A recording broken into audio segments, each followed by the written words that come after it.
You know, talking about the quarterback at Notre Dame, this guy's good. You know, over 600 yards already. I think I read he's 5th in passing yardage at Notre Dame, and I thought I read that. They've had some pretty good quarterbacks there, and I think the kid does a great job. You know, that if there's a position in college football that's tough to play, it's probably being a quarterback at Notre Dame. You know, and not only do you have to play well, but you got to take a lot of heat. So we're going to be challenged by him. He's good. They got a very good offensive line. They got a running back by committee, and they can all play.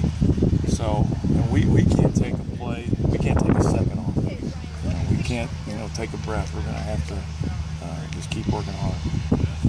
How do you slow them down? Is it a matter of getting them uncomfortable in some uncomfortable situations? Well, we have to. We got to defend. What they present, and they have multiple formations and a wide open passing game and multiple formation running game, and but we've seen that from our offense all camp, and we'll be prepared for it. We just got. It starts. I said before, it starts as close as you get to the ball. And we got to play great there, and then the linebackers got to play great, and the secondary's got to play run when it's run and pass when it's pass. But we really got to play some football up front. This is big on big. There'll be a lot of men out there, so we got to play some football. For you personally facing Notre Dame, I know you've done it before at Florida State, but will you take any kind of moments to think about that, or feel weird at all for you at all? No, I got too many responsibilities, here. I'm a Boilermaker, and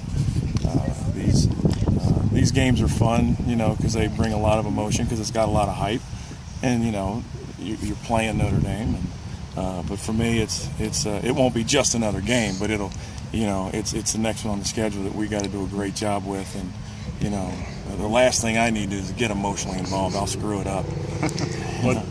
Looking back to Indiana State, what'd you like about what you did? I mean, you made them pretty one-dimensional, which right. Was probably positive. We should have played the run well. The matchup between our D-line and their running game is good, and that worked out. The best thing we did, particularly in the first half, was our communication. They did a lot of formations, some we hadn't seen, and we had a lot of things we had to check to and communicate, and the kids did a good job of that. Not only did they make the right call, but they made it loud. So they did a good job of that, and we were able to find some seams and get pressure on the passer and get better at that. How do you think Anthony Brown will hold up? I think he's going to do great. I mean, it's, there's, sometimes they say, well, you wish you could ease a guy into it, but, you sort of rather have him out there with a high stress level, and, sometimes guys, when they got their back against the wall, they just seem to really turn it loose and play. Yeah. And I think that's what he'll do. The best thing he's got going for him is his coach. Coach Haycock, he's going to have him ready. He is amazing with what he does with those guys and how detailed and how well they're taught. So that's really not a worry at all, Mike.